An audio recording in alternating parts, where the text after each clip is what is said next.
અલગ અલગ રાજ્યોના લોકો અહીંયા રહે છે, બરોબર? આ ગુજરાત છે.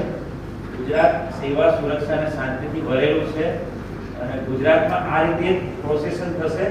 ગુજરાતમાં આ રીતે જ પોલીસ બંદોબસ્ત રહેશે. ગુજરાતમાં આ રીતે ડીજે વાગશે. જે પ્રોસેસન છે એમાં જે પણ ડીજે હશે તો ડીજે ની મીટિંગ અમારા ક્રાઇમ બ્રાન્ચ લેશે. ડીજે વાળાની મીટિંગ થાણા અધિકારીએ પણ લઈ લીધી. કોઈ ધર્મની લાગણી દુભાય એવું ગીત આપણે શું કામ વગાડવું? નાચ વગાડવા? આપણો જિલ્લો આખો ટ્રાઇબલ બહુ જિલ્લો છે. કોઈ તાકાત કરશે ધરમપુર નાના કોંડા બાજુ જઈને કોઈ આદિવાસી વિશે કઈ ખરાબ ના બોલી શકે? ના બોલવું જોઈએ. આપણે શું કામ કોઈ ધર્મની કે કોઈ કાસ્ટની કે વર્ણની લાગણી નથી દુભાવ. બીજે જે પણ છે પ્રોસેસનમાં ખાસ એને સૂચના અપાઈ જાય કોઈ પણ પ્રકારની ધર્મની લાગણી દુભાય એવું ગીત વાગશે. ખોટી રીતે કોઈ પણ જગ્યાએ ગુલાલ ઉડાડશે કારણ વગર. ખોટી રીતે કોઈ પણ જગ્યાએ ગુલાલ ઉડાડશે. આ ખાસ ધ્યાન રાખો. ખોટી રીતે કોઈ જગ્યાએ ગુલાલ ના ઉડાડે. ખોટી રીતે કોઈ જગ્યાએ ડીજે ગંદા ગીતો ના વગાડે. દરેક ડીજે જે હશે એની વેહિકલ પર અમારો એક પોલીસનો કર્મચારી અમે બેસાડીશું અને કોઈ પણ પ્રકારનું આગોળું ગીત વગાડશે તો હું 100% ડીજે ડિટેન જ કરી દઈશ. એની મીટિંગ પણ અમે કરી લીધી અને મને પૂરેપૂરો વિશ્વાસ છે તમામ આયોજકો ઉપર. એ લોકો અમારી અપીલ છે ગ્રાહ્ય રાખશે અને એમની પણ ઈચ્છા છે બધાની જ કે પ્રોસેસન એકદમ પીસફુલી જ પતે અને સમય મર્યાદામાં પતી જાય. ગયા વર્ષે મને યાદ છે સામેથી તરત જ મને આગેવાનનો મેસેજ આવ્યો કે સાહેબ 7:22 થઈ, નમાઝ પતી ગઈ છે, બધા લોકો ડિસ્પર્સ થઈ ગયા છે, હવે આપ ચારાસરની પ્રોસેસનના આગળ વધો. અને અડધો કલાક પ્રોસેસને વેઇટ પણ કર્યું કે સાહેબ મસ્જિદ પર નમાઝ પતી જશે ને, લોકો વિડ્રો થઈ જશે ને પછી હવે પ્રોસેસન આગળ. એટલે ધેટ શોઝ કે અમારી જરૂર ફક્ત ફેસિલિટેટર તરીકેની. તમે અંદર આખું સરસ સેટ કરી દીધું. બસ આ જ વસ્તુ આપણે કન્ટિન્યુ કરવાની છે. અને મેં પહેલા કીધું એ પ્રમાણે મારી વલસાડ જિલ્લા પોલીસ ઉપર કોઈ બી ધર્મનો, હિન્દુ, મુસ્લિમ, શીખ, ક્રિશ્ચિયન, કોઈ પણ ધર્મનો કોઈ પણ વ્યક્તિ એવી આંગળી નહીં ચીંધી શકે કે સાહેબે આ પર્ટિક્યુલર વર્ણ કે વર્ગના લોકો પર અત્યાચાર ક્યારે નહીં. અને જે કીધું છે કરી બતાવ્યું છે. નરેન્દ્રભાઈ બેઠા છે, ઘણા બધા આગેવાનો મને મળ્યા હતા. ઉમરગામમાં મેં આપને કીધું હતું મેં કે હું 100% મેક્સિમમ સજા આપીશ. કીધું હતું ને? 200 દિવસ નહીં થયા ને, 9 દિવસમાં દવે સાહેબે ચાર્જશીટ કર્યું. કેટલા દિવસ? 9 દિવસ. વલસાડ જિલ્લાના ઇતિહાસમાં ફાસ્ટેસ્ટ ચાર્જશીટ 9 દિવસની અંદર કર્યો. 9 દિવસ. અને કઈ સજા પડી? આજીવન કેદની સજા પડી. અંતિમ શ્વાસ સુધીની કેદની સજા પડી. ડુંગરામાં 2022 એક બનાવ બન્યો હતો. પરમ દિવસે ચુકાદો આવ્યો 2 એપ્રિલે. કેટલી સજા પડી? આજીવન કેદ, અંતિમ શ્વાસ સુધીની સજા પડી. હજી એક કેસ આપણા હાથ પર છે ડુંગરામાં, જેમાં અલગ અલગ રાજ્યના બધા વિટનેસીસ છે ને, યુપી ને બિહાર ને બધીથી લાવવા બોલાવવા પડે છે.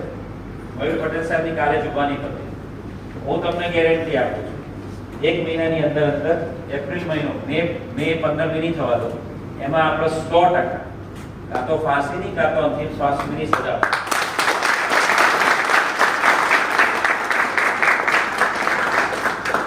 અને મને હજી યાદ છે કે એક માણસ એવો બાકી નતો અહીંયા બેઠેલો જેણે મને એ દિવસે છોકરીને ગોતવા મદદ નથી કરી. આખી રાત મદદ કરી હતી. રાત્રે 1:25 આપણને અનફોર્ચ્યુનેટ દીકરી મરેલી હાલતમાં મળી હતી. પણ એ જે 6:30 થી સાંજના રાતના 1:20 ની વચ્ચે મને યાદ નથી કે ડુંગરી ફળિયાનો કોઈ માણસ ઊંઘ્યો હોય. મને હજી યાદ છે કે નવરાત્રી કે છેલ્લી નવરાત્રી હતી અને દશેરા હતા. અને મને હજી યાદ છે કે આપણા યુપી બિહારના અમુક ભાઈઓની પેલી પૂજાની કાર્યક્રમ હતો દશેરાના દિવસે. એ લોકોએ આરતીને પૂજા બંધ કરી દીધી કે સાહેબ બંધ કરી દીધી છે, અમે આમાં જોડાઈ છીએ. 500 લોકો બાઈકો ઉપર છોકરી શોધવા માટે અને પછી આરોપી શોધવા માટે મહેનત. અને એની અંદર પણ મયુર પટેલે 19 દિવસમાં ચાર્જશીટ કરી. 19 દિવસ. એટલે કોઈ પણ ગંભીર બનાવ બને છે, પ્રોપર ઇન્વેસ્ટિગેશન થાય છે, પ્રોપર ચાર્જશીટ થાય છે. કોર્ટ એમને સજા નહીં આપતી હો, એના માટે પુરાવા એકઠા કરવા પડે છે. જેટલા લોકો અહીંયા કોર્ટ કેસ ને એવું ચાલતું હશે, કોઈને કે કોર્ટ કેસ કોઈ લડતું હશે એમના સગાવાલા, તો ખબર પડશે કે મારામારીના બનાવમાં આય અને મર્ડરના બનાવમાં આય એક્વિટલ થઈ જાય છે, નિર્દોષ છૂટી જાય છે લોકો. રેપ કેસના કે એવા કેસમાં સજા અપાવવી એના માટે કેવા પાક્કા પુરાવા જોઈએ એ બધા કોઈ વકીલને પૂછી લેજો, કહી દેશે કે આ ઇન્વેસ્ટિગેશન પાક્કું કર્યું તો બાકી નિર્દોષ છૂટી જાય. વિરાટ પોલીસ સ્ટેશન વિસ્તારમાં બધાને યાદ છે, લગ્ન પ્રસંગમાંથી બાપો ગુમ થયો તો 7 વર્ષનો. સાઉદી અરેબિયાથી આપણે આવ્યા હતા ભાઈ અબ્દુલ રબનો ભત્રીજો, વકીલ સાહેબ, એ વકીલ સાહેબનો ભત્રીજો અબ્દુલ રબ. બધાને ખબર છે કે આખા જિલ્લાની પોલીસ કેટલી દોડી રહી.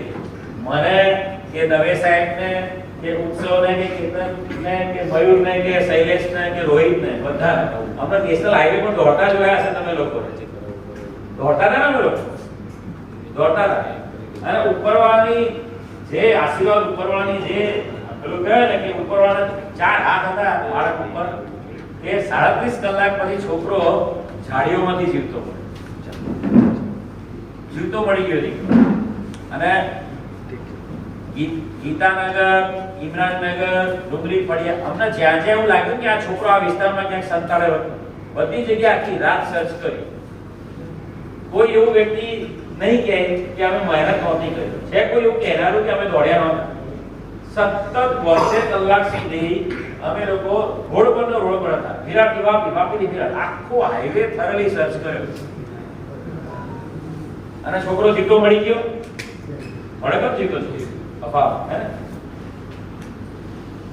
અને એના 12 કલાકની અંદર અમારી ટીમો, ક્રાઇમ બ્રાન્ચની અમારી ટીમો મુંબઈથી વહેલી સવારે 3 આરોપી ઉઠાઈને લઈ જાય.